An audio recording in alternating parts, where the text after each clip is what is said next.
उज्जैन की डॉक्टर सतिंदर कौर सलूजा, जो पिछले 5 दशकों से महिलाओं के स्वास्थ्य क्षेत्र में कार्यरत है और मानव सेवा की मिसाल बनी हुई है। महिला रोग विशेषज्ञ doctor Satinder Kaur Saluja nursing home की निदेशक हैं, जिन्होंने महिलाओं को स्वास्थ्य के प्रति जागरूक करना और अपने जीवन का मुख्य उद्देश्य बना लिया है। इंग्लैंड में 10 साल तक अपनी सेवाएं देने के बाद डॉक्टर सलूजा ने अब उज्जैन में आकर स्वास्थ्य के क्षेत्र में नए आयाम स्थापित किए हैं। उनके योगदान से शहर में महिलाओं के स्वास्थ्य के बारे में नई जागरूकता भी आई। डॉक्टर सलूजा ने कैंसर से जूझ रही महिलाओं के इलाज और जागरूकता के लिए एक बड़ा मिशन भी शुरू किया है, जो कई महिलाओं की जिंदगी बदलने का कारण बन चुका है।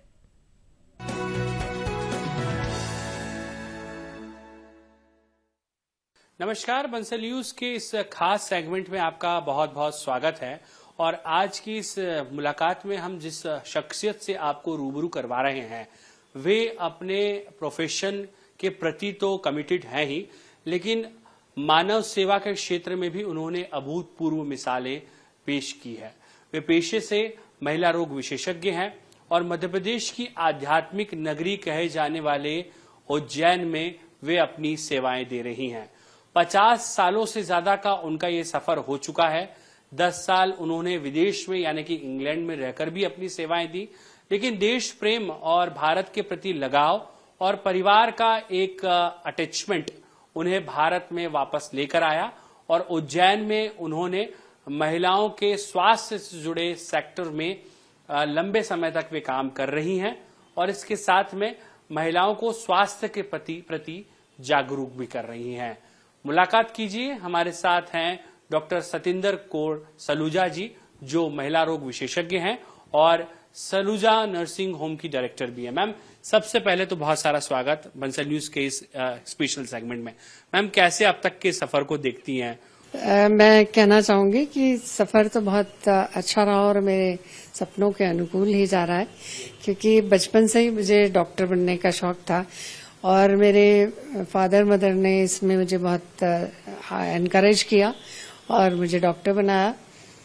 शादी हो गई इंटर्नशिप में, तो मेरे पति इंग्लैंड में थे, तो मैं इंग्लैंड चली गई और फिर आगे की पढ़ाई मैंने इंग्लैंड में करी और 10 साल तक वहाँ पे नौकरी भी की, पढ़ाई भी की। पर जब हम यहाँ से जा रहे थे तभी मेरे परिवार के लोग और डॉक्टर साहब के फादर बहुत कीन थे कि हम लोग जा तो रहे पर हमें वापस आके इंडिया में ही सेटल होना है।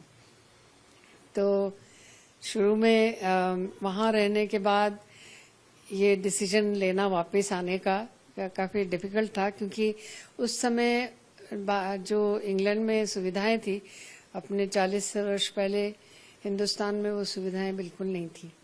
वो इक्विपमेंट नहीं था, सोनोग्राफी नहीं थी, लेप्रोस्कोप नहीं था, मतलब जो चीज़ें वहाँ पे थी यहाँ बिल्कुल नहीं थी और स्वास्थ्य की उसमें बहुत पिछड़ा हुआ था।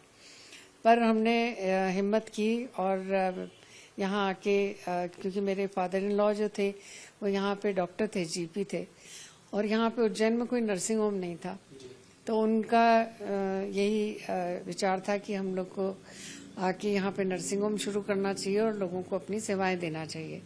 तो उज्जैन का ये पहला नर्सिंग होम 40 साल पहले बना था। अगर बात करें इस पूरे सफर के दौरान क्या चैलेंजेस, जैसा आपने कहा उतनी फैसिलिटीज नहीं थी, खासतौर पर इक्विपमेंट्स नहीं थे, वो टेक्नोलॉजी नहीं थी, कैसे उन चैलेंजेस को आपने जो है वो फेस किया और उन्हें दूर करने की कोशिश की और एक विश्वास जगाया कि हम मध्य प्रदेश में खासतौर पर उज्जैन में भी वो सेवाएं दे सकते हैं? कैसे ही संभव हो पाया? नहीं, काफी इक्विपमेंट तो हमने वहां से आयात किए थे, लेप्रोस्कोप, सोनोग्राफी, काफी मशीनें हम लोग उज्जैन जब इंग्लैंड से आए थे तो साथ में लेके आए थे। तो कई चीजें तो उस समय मध्य प्रदेश की पहली थी जो यहाँ लेप्रोस्कोप और ये चीजें यहाँ नहीं थी। लेप्रोस्कोपिक सर्जन मध्य प्रदेश के बाहर से आके गुजरात और वहां से आके करते थे, पर उज्जैन में तो यार बिल्कुल नहीं। एमपी में भी 2-3 थी केवल। तो हमने शुरुआत की और वाकई में उस समय महिलाओं की स्थिति जो थी बहुत दयनीय थी। प्रेगनेंसी में महिलाएं में एनीमिया बहुत ज्यादा था, यानी कि खून की कमी, रक्त अल्पता जो हम बोलते थे।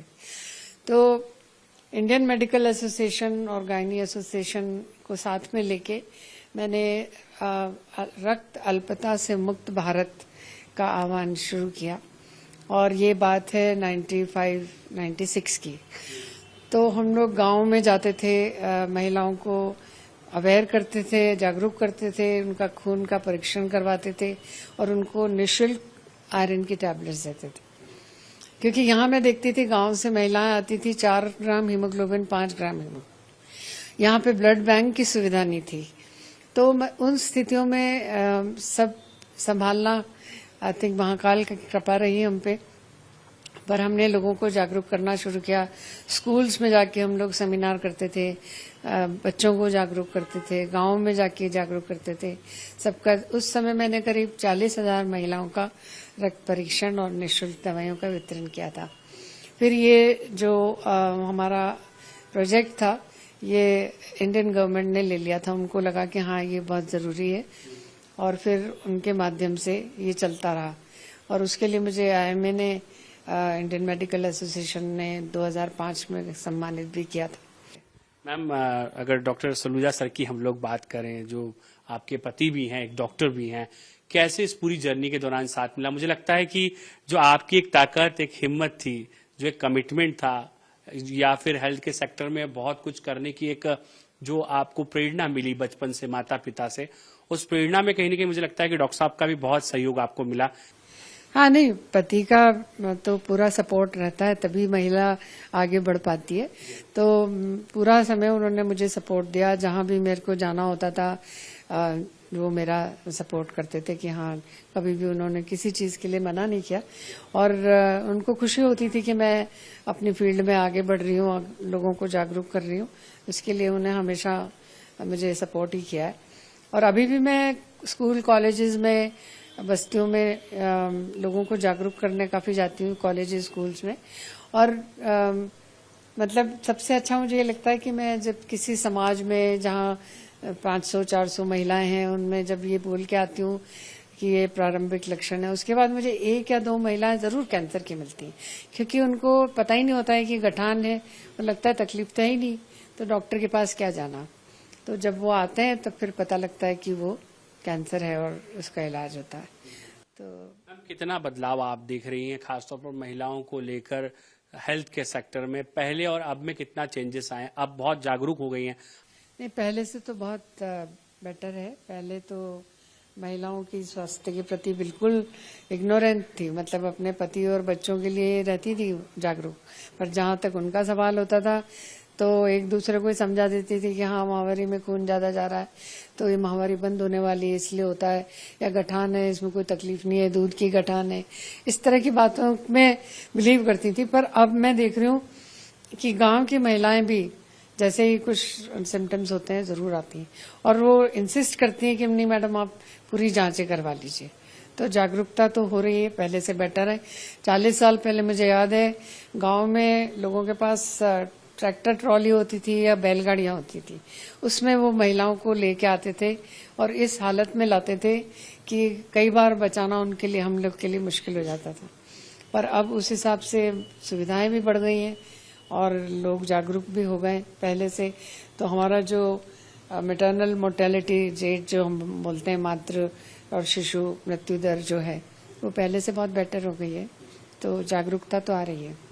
मैम, कोविड का वो दौर बहुत ही चैलेंजिंग रहा है। बतौर महिला रोग विशेषज्ञ जिस तरीके से डिलीवरीज हुई, कितना वो चैलेंजिंग आप मानती उस दौर को, और उस वक्त कैसे आपने पूरी टीम के साथ हेल्थ सेक्टर में, उज्जैन में खास तौर पर सेवाएं दी थी? वो काफी कठिन दौर था, पर मुझे ये लगा कि जो महिलाएं मुझे 9 महीने से दिखा रही हैं, वो इस समय कहाँ जाएंगी, क्योंकि मोस्टली डॉक्टर जो हॉस्पिटल जो थे वो कोविड पेशेंट ले रहे थे, और सरकारी हॉस्पिटल में भी लोगों को डर लग रहा था कि कोविड सब।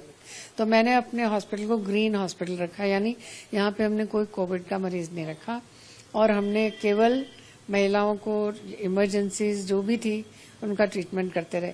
हालांकि मेरी उस एज 65 से ऊपर थी, और मानदंड थे कि 60 के ऊपर की डॉक्टर्स या लोग बाहर ना निकले। और इस चीज पे थोड़ा सा मुझे अपने पति और बच्चों के अगेंस्ट भी जाना पड़ा, क्योंकि वो सोचते थे एक तो एज भी है, दूसरा कॉम्पनसेटरी यानी कि पोस्ट कैंसर पेशेंट्स को जिनकी इम्यूनिटी कम हो जाती है उनको नहीं करना चाहिए। पर मेरे मन में यह था कि नहीं, मैं जिंदा हूँ जब तक तो करूंगी, फिर ऊपर वाले ने अगर चाहा तो जो भी होगा देखेंगे।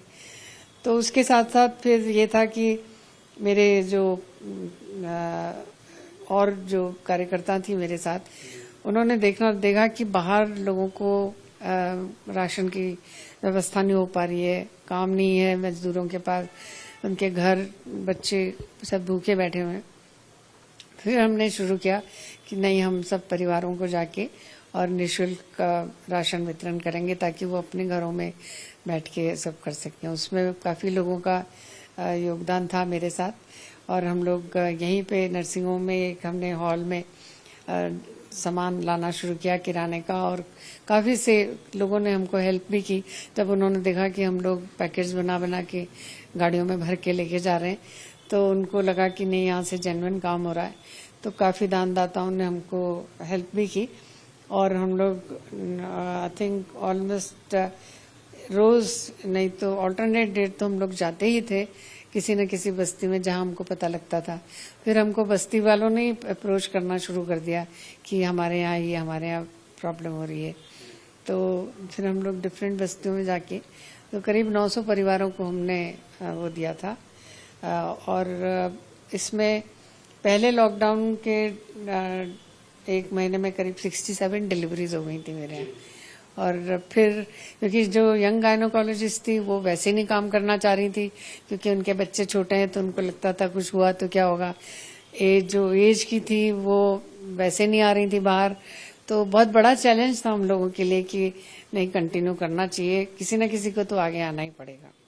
मैम, बदलते दौर के साथ में चिकित्सा का सेक्टर बहुत ब्रॉड हो गया है, टेक्नोलॉजीज आ गई हैं, तमाम अब ऐसी चीजें आ गई हैं कि रोबोटिक पद्धति से अब उपचार भी होने लगा है।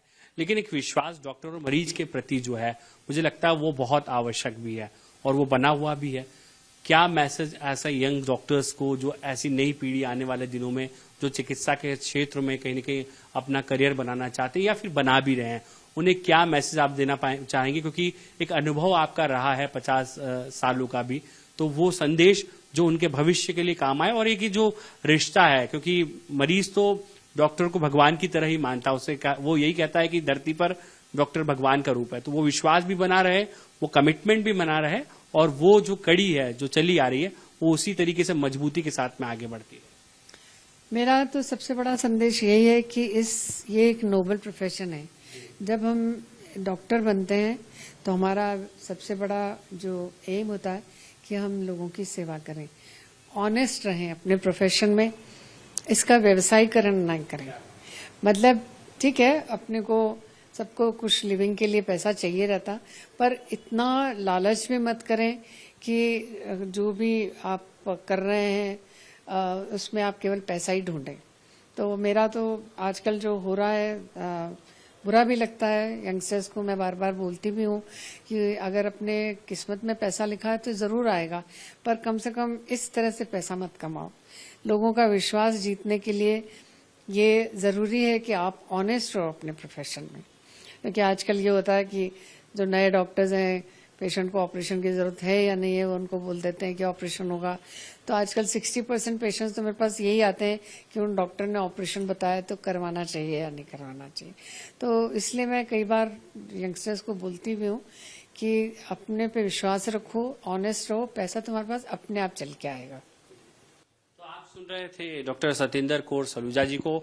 वे महिला रोग विशेषज्ञ हैं, इसके साथ में मानव सेवा के क्षेत्र में भी उन्होंने जिस तरीके से काम किए हैं वो बहुत ही सराहनीय है। और इसके साथ में वे एक बड़ा खास संदेश भी देती हुई नजर आ रही हैं कि अपने प्रोफेशन के प्रति आप ईमानदार रहिए, आप हॉनेस्ट रहिए। अगर आप ईमानदारी के साथ में काम करेंगे तो एक विश्वास जो डॉक्टर और मरीज के बीच बना हुआ है वो और मजबूत होगा। और ये मजबूत विश्वास ही है जो इस प्रोफेशन के लिए, चिकित्सा के क्षेत्र के लिए बहुत जरूरी है।